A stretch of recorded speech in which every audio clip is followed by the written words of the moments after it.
suna. Wani sa'in in gaza nutsuwa sai kunci ya rufe yarana.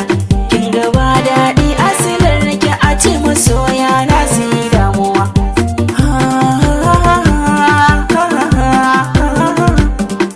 So sa'a ne idan sani ya samu sa'a, so aminci ne idan amini ya samu amina. Ai kalil kwa karamci ne idan ya samu kamar ki a rayuwa.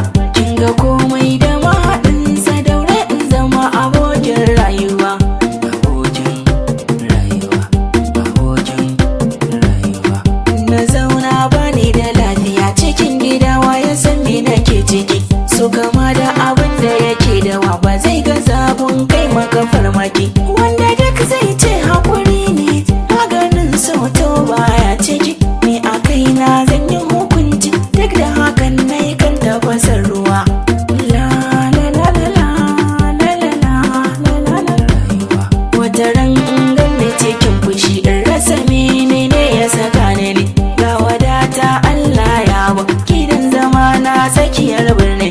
Amma ni duk wani jin daɗi in babu ke kusa to ba na gani. Ki agazawa mutanen ƙasa na kar asilar ki na bar yin rayuwa.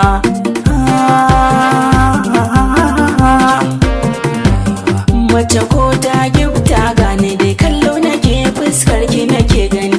Sai a shekara banga irin ki ba cikin su mata an mulki sansani. Dama a ce in koma kifi ke kwaruwa a cikin ki haɗe ne.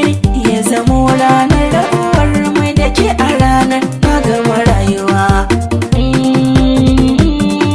Abokin rayuwa. Na rasa wani ɓari ne ma ke mun ciwo jiki na